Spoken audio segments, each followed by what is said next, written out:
어제 실업수당 청구 건수가 상회했습니다. 아주 침체가 시작되는구나. 그래가지고 증시가 상승을 했어요. 금리 0.5 안 할 수도 있겠구나 이랬는데 SVB 뱅크런 사태가 터지면서 그런 게 중요한 게 아니죠. 패닉이 왔습니다. 보다시피 반등 하나 없이 그냥 쭉 내렸어요. 이게 낮까지 이어졌거든요. 은행이 고객들의 돈을 주지 못하고 부도가 나게 되면은 그 은행만 망하는 게 아니죠. 돈들이 서로 물려있기 때문에 다른 은행들이 망할 수도 있고 기업들도 줄줄이 무너질 수가 있어요. 2008년에 미국이 리먼 사태로 트라우마를 겪었잖아요. 그런데 지금 은행 하나가 뱅크런이 납니다. 이러니까 증시가 발작할 수밖에 없다라는 거죠. 제 생각을 결론부터 말씀드리면 SVB 하나 가지고 리먼급이 되지는 않는다라는 생각이에요. 하지만 이 SVB 사태를 시작으로 좀 더 큰 은행 하나가 무너진다라 그러면은 시장에서 본격적인 공포가 올 수도 있겠죠. 다만 리먼 이후에 바젤3를 도입했어요. 은행들의 자산 건전성이 많이 올라간 상태이기 때문에 과거 같은 수준은 나올 수 없다라고 봐요. 뱅크런, 은행 부도 같이 이 금융이 무너지면은 연착륙, 경착륙 같은 이런 논의들은 사치가 되는 거죠. 은행이 무너지는 건 땅이 무너지는 겁니다. 은행이라는 금융 토대를 위해 기업들이 은행에서 돈을 빌리고 사업을 함으로 인해서 돈을 벌어오는 과정이에요. 땅이 무너지는데 건물이 멀쩡할 수가 없죠.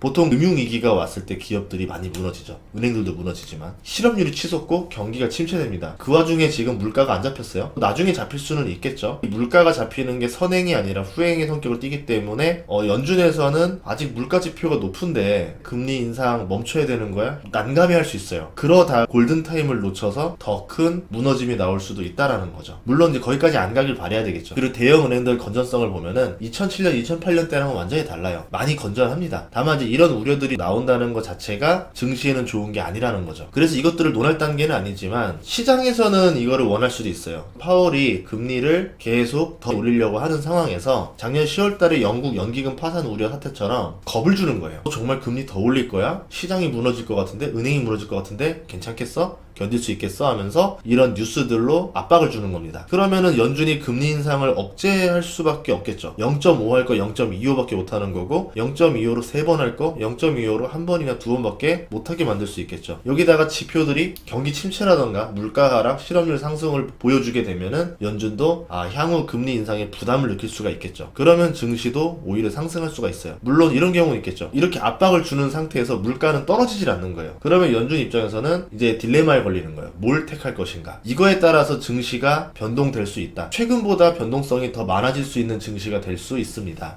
이런 이벤트들이 터지면 보통 시장이 예상 못하는 방향으로 튀는 경우가 너무 많아서 그래요. 악재인데 상승할 수도 있고요. 호재에 하락하는 일이 벌어질 수도 있는 게 이런 변동성 장이거든요. SBV는 어떤 곳이냐. 리스크가 큰 사업을 하는 은행입니다. 샌프란시스코를 주무대로 이제 스타트업이라던가 벤처캐피탈에 대출을 해주는 곳인데 금리가 오르고 유동성이 줄어들면서 벤처기업들의 돈줄이 말랐죠. 애초에 매출이 없거나 적자고 계속 투자를 받아서 자금 수여를 해야 되는데 근데 투자가 안 되니까 대출도 못 갚죠. 다른 은행들은 스타트업한테 빌려준 돈이 얼마 안 되니까 영향이 미미한데 이 은행은 그냥 다 투자를 했잖아요. 스타트업에. 그러니까 자금 회수가 많이 막혔죠. 대출 상환이 안 되면은 이거를 회계상 손실로 잡습니다. 근데 SBV는 수익도 보유자산도 상황이 나빠지니까 신용 등급이 강등되는 거죠. 무디스에서 강등시켰어요. 스타트업에다가 대출해준다는 얘기는 뭐냐면 이 은행에다가 돈을 맡기면 예금 이자도 높았다라는 거죠. 하이리스크 하이리턴을 원하는 투자자들이 돈을 많이 맡겨놨는데 이제 안정성이 걱정되니까 돈을 인출하겠죠. 은행은 고객들이 돈을 인출하고 요구를 하니까 보유한 채권을 팔아서 돈을 돌려줘야 됩니다. 이렇게 말했어요. 내가 지금 돈을 돌려줄 때까지 기다려라. 인출을 좀 자제해달라. 이렇게 요청을 했어요. 그래서 채권을 팔아야 되는데 금리가 인상되면서 채권 가격이 하락했어요. 채권을 팔면 손실이 확정됩니다. 자본이 줄어들어요. 보유 중인 채권이 91빌리언 달러 했었어요. 평가액이 76빌리언 달러죠. 왜 15빌리언이나 손실이 났느냐? 연준이 금리를 올렸고 연준이 금리를 올리니까 채권 금리가 올라갔고 채권 가격이 떨어진 겁니다. 그래서 손실이 좀 난 상태인 거죠. 자본금이 16.5빌리언 달러인데 손실이 15빌리언 달러라고 그러면 남은 돈은 1.5빌리언 달러. 여기에다가 채권 금리가 조금만 더 오르게 되면 완전 자본 잠식이 되면서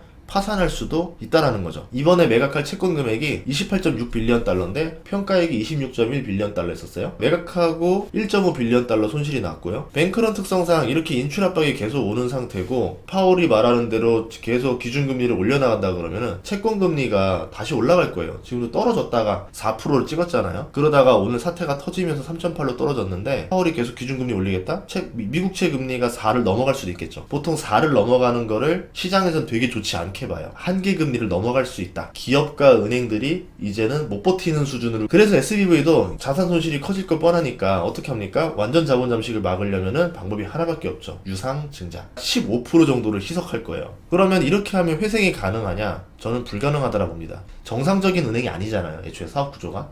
스타트업에 대출하는 은행이기 때문에 은행이 SBV를 인수해준다, 아니면 투자를 해서 자본을 보충해준다라고 한들 거기에 있는 대출들이 받을 수 있는 돈일까? 회계상 가치만 있는 대출이고 실제로는 돌려받을 수 있는 게 없을 수도 있는 대출이 될 거예요. 그러면 여기에다가 돈 빌려줬다가 본인도 피해를 받을 수가 있으니까 아무도 안 도와줄라 하겠죠. 유상증자에 참여할 사람도 없을 겁니다. 이 사건이 터지고 나서 주가는 그럼 어떻게 됐느냐? 시장의 평가는 굉장히 냉정했어요. 60%가 빠졌어요. 그리고 애프터장에서는 22%가 빠졌습니다. 하루 만에 80%가 빠진 셈인데 뭐 시장에서는 유상증자고 뭐고 이거는 끝났다라고 보는 거죠. 누가 망하기 직전에 회사에다가 유상증자 한다고 이게 살아날 수 있다고 도와주겠어요? 기술이 있는 회사도 아니고 브랜드가 있는 회사도 아닙니다. 그저 돈을 빌려주는 부실 채권만 들고 있는 회사잖아요. 그러면 다른 은행들은 괜찮냐? 시장에서는 그렇지 않을 수 있다라 보는 것 같아요. JP모건이 5.4% 하락했고, 뱅크 오브 아메리카 6.2%, 웰스파고 6.1%, 시티그룹 4.1%, 대형 은행들 주가도 쭉 빠졌어요. 뭐 두 가지 의미인데, 금리 인상이 계속되는 한 SBV보다 우량한 은행들도 결국은 하나씩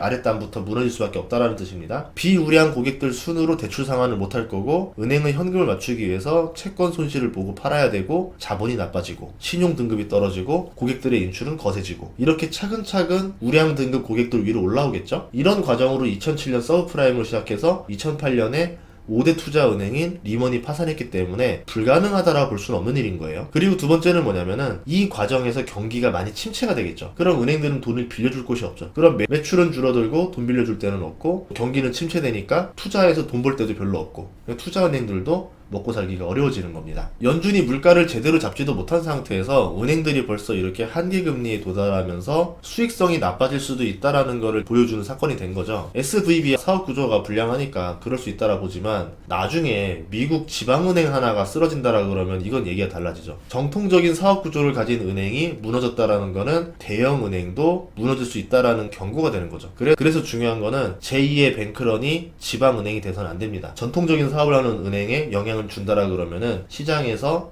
더 큰 패닉이 올 수도 있어요. 11일 날 FOMC 금리가 결정되는데 열흘 정도 남겨두고 이런 사건이 났어요. 금리를 이렇게나 올렸는데 물가를 못 잡는 거는 금리 인상 만능주의에 심취한 연준의 잘못 아니냐, 다른 대책들도 함께 있어야 되는 거 아니냐, 대체 연준 몰래 누가 돈을 이렇게 풀고 있어가지고 물가를 못 잡았던 거냐, 이런 말들이 나올 수도 있어요. 그리고 내년에는 재선이 있습니다. 민주당 입장에서는 지금 빨리 뭔가 조치를 해줘야 돼요. 그러면은 금리 인상을 계속할수록 제2, 제3, 제4의 뱅크런이 나올 수 있다라고 생각을 하겠죠. 그러면은 국민들은 불안해할 거고, 지금 정권에 대해서 강한 불만을 가질 겁니다. 연준을 더 많이 압박할 수도 있다라는 거예요. 물가를 제대로 잡지 못한 상태에서 금리를 마음껏 올리지 못하면은 파월은 여기서 아서번즈가 될 수도 있습니다. 아니면은 물가 목표치를 2%가 아니라 연 3%로 맞추고 금리 인상을 천천히 하겠다라는 발표를 할 수도 있겠죠. 굉장히 애매한 선택이겠죠. 이럴 가능성도 높다라고 보는 게, 지금 상황에서 파월이 금리를 연준의 생각대로 쭉 올리면